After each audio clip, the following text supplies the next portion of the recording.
A woman is lying face down on the floor of a California bank, trying not to look up. Somewhere behind her, someone is crying. Another person has stopped moving altogether. Standing over them is a masked man holding a semi-automatic pistol. He has already jumped the teller counter, dragged one employee across the lobby by her hair, and forced the bank staff toward the vault. Now with thousands of dollars locked behind a steel door, he begins counting down. 10, 9, 8. Every second appears to last longer than the last. It looks like there's about to be an execution.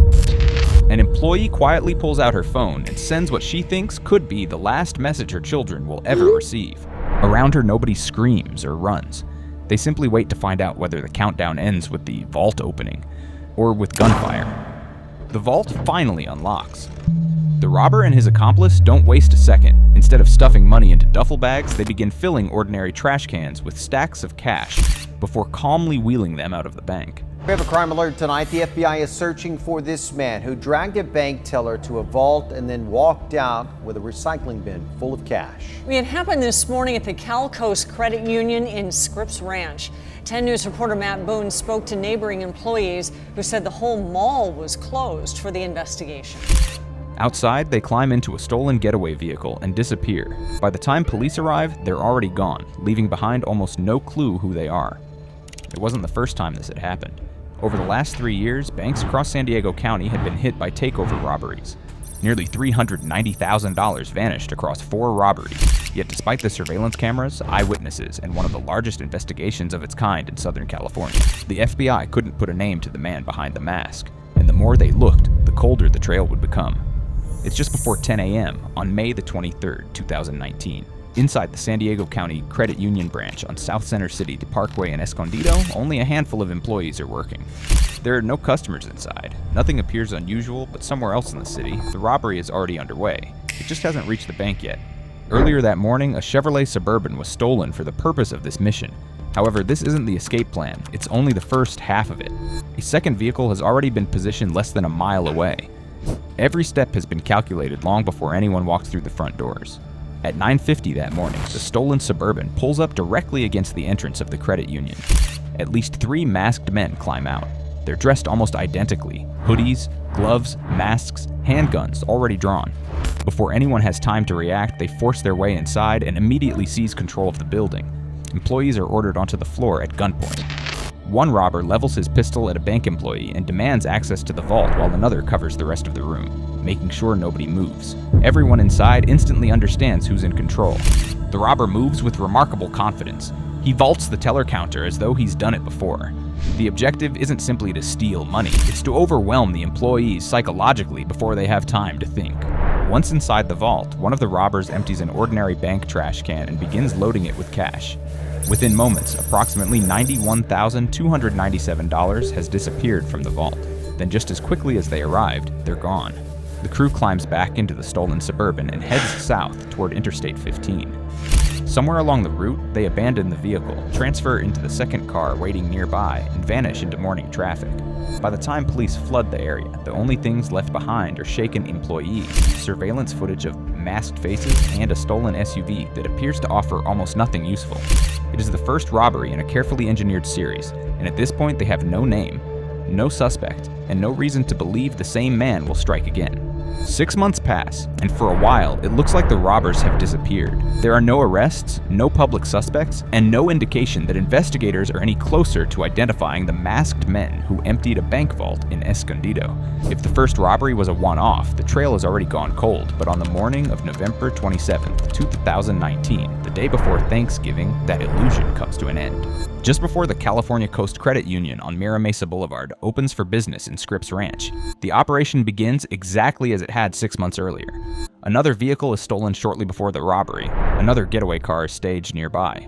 Once again, the crew chooses a branch with quick access to the freeway, making it almost impossible for responding officers to seal off every escape route in time. The masked men burst through the doors with firearms already drawn and immediately seize control of the bank. Employees are forced to the ground while the robber vaults over the counter and heads straight for the people who can open the vault. Every movement is deliberate. Every second is rehearsed, but this time, the violence escalates. One employee is struck in the head with a handgun. Another is grabbed by the hair and dragged across the floor toward the vault while a pistol is held inches from her body. The countdown that would later become his trademark begins to emerge, urging them to open the vault. Or the consequences get worse. Within minutes, another $58,383 has vanished. Like before, the robbers retreat to their stolen vehicle, abandon it less than a mile away, transfer into the second car waiting for them, and disappear before police can close in. Investigators are left with another abandoned getaway vehicle, another collection of surveillance footage showing masked faces, and another bank full of traumatized employees who can describe exactly what happened but not who did it. This causes the investigation to expand, drawing in the FBI alongside local law enforcement. But despite the additional resources, the masked robber remains exactly what he wants to be: anonymous. For nearly 2 years, the robbers disappear, but the investigation doesn't. Detectives spend months retracing every step of the first 2 robberies. They recover the abandoned getaway vehicles and search for anything that might identify the masked gunman. The robbers stole a vehicle shortly before each heist, abandoned it almost immediately afterward, switched into a second waiting car, and vanished before officers could establish a perimeter. There are no identifiable faces, no usable fingerprints inside the banks, no obvious suspects. As the months turn into years, the trail begins to fade. On the morning of December 10th, 2021, the robber returns. At approximately 9:30 a.m., 2 armed men walk into the California Bank and Trust Branch on Claremont Mesa Boulevard in Kearny Mesa. They are dressed almost exactly like the crews from the earlier robberies. One carries a blue bag, while the other immediately helps secure the lobby. The takeover lasts only minutes.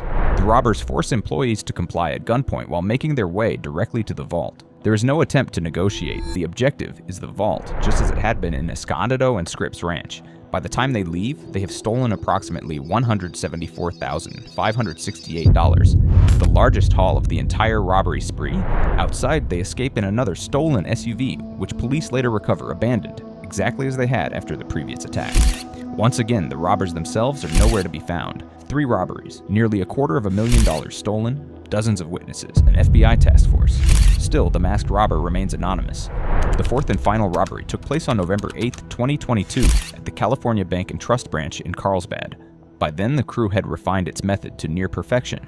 They stole a vehicle shortly before the robbery, used it to reach the bank, and, as in the previous attacks, planned to abandon it for a second getaway car waiting nearby. Inside the bank, the robbery unfolded with the same terrifying routine employees had seen in the earlier attacks. This time he grabbed employees by their hair, shoved and pushed them toward the vault, and yelled for them to move faster. As they struggled to open the safe, he began counting backward, threatening to kill them if they didn't open it in time. One employee believed she was going to die, and secretly sent a goodbye text message to her children while lying on the bank floor. When the vault finally opened, the crew emptied it and escaped with $65,106 in cash. They fled in the stolen getaway vehicle, abandoned it a short distance away, transferred into a second vehicle, and vanished once again. By now, 4 banks had been robbed across San Diego County between 2019 and 2022. Nearly $390,000 had been stolen, and despite dozens of witnesses and surveillance cameras, investigators still had no identified suspect. Ironically, this robbery marked the peak of the crew's confidence and the beginning of their downfall. At this point, investigators already know these robberies are connected somehow, so they begin asking how the crew keeps staying one step ahead. Detectives retrace each escape route, measuring the distance from every bank to the nearest freeway on-ramp. They study surveillance footage frame by frame, compare the timing of armored car deliveries, and examine why certain branches were chosen while others were ignored. Yet, despite everything investigators now understand about his methods, one fact refuses to change. They still have no idea who he is. Months go by and no new robberies. The banks aren't hit again, and no stolen getaway vehicles are recovered. For investigators, the silence is almost as frustrating as the robberies themselves. Criminals who commit violent takeover robberies rarely stop after a successful spree. They make mistakes. They spend the money, but this crew seems to have simply vanished. The task force refuses to let the case die. Detectives begin working backward through every robbery as if they're seeing it for the first time. Then, in June 2022, one tiny piece of evidence changes everything. Inside one of the abandoned getaway vehicles, a forensic analyst swabs the driver's seat for touch DNA. Unlike fingerprints, touch DNA can be left behind by something as simple as resting your hand on a surface or sitting in a driver's seat for a few minutes. The sample is sent for analysis and uploaded into the Combined DNA Index System, better known as CODIS, the FBI's national DNA database. This time, the system finds a match. The profile belongs to Larry Lightning Jr. For the first time in more than 3 years, investigators have a name, but identifying a suspect and proving 4 armed robberies are 2 very different things. The DNA doesn't solve the case, it starts a new one. Investigators now have to determine whether Larry Lightning Jr. is merely connected to one stolen vehicle, or whether he's the masked robber who has been terrorizing banks across San Diego County since 2019. They would need to prove it beyond a reasonable doubt. Agents return to every abandoned getaway vehicle recovered since 2019. More DNA samples are collected and compared. They review surveillance footage from all 4 banks, frame by frame, looking for details that seemed insignificant years earlier. Search warrants are obtained for Larry's cell phone records, allowing investigators to compare his movements against the timing of each robbery. At the same time, FBI agents begin conducting physical surveillance, quietly watching his daily routine, while analysts reconstruct the vehicle thefts that preceded every attack. One by one, the robberies stop looking like isolated crimes and start fitting together like pieces of the same puzzle. Then the investigation uncovers another surprise. They identify Gregory Moore as the suspected accomplice in the final 2 robberies, the man believed to have helped execute the meticulously planned takeovers, while Larry forced employees into the vault.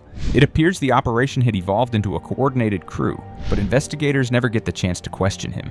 In March 2023, before charges can be filed, Gregory Moore is shot and killed in Lemon Grove. On Saturday evening, Eugenia Brown's little brother, Greg Moore, was discovered unconscious in a car and shot several times at San Miguel and Lemon Grove Avenue. Moore rushed to a hospital where he died.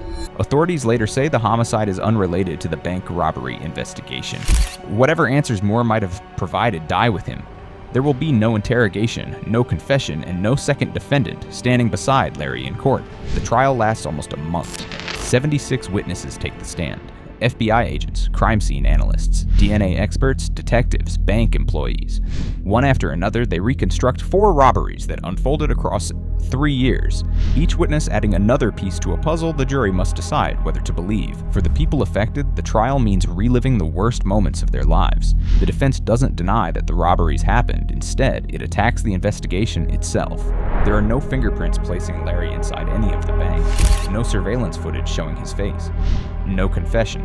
No eyewitness who can identify him beneath the mask. Every piece of evidence, the defense argues, is circumstantial.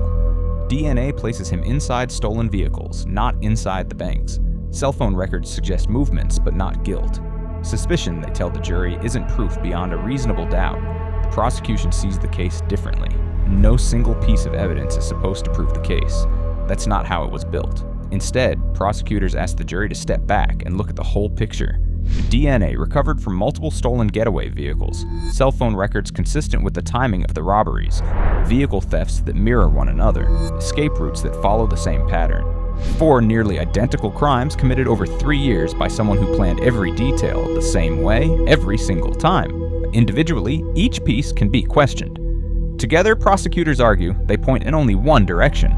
The jury agrees. After deliberating, it finds Larry Lightning Jr. guilty on all 30 felony counts, including 4 counts of robbery, 10 counts of kidnapping to commit robbery, 12 counts of assault with a semi-automatic firearm, auto theft, and other related offenses. At sentencing, Larry's attorney continues to argue that the case was built entirely on circumstantial evidence.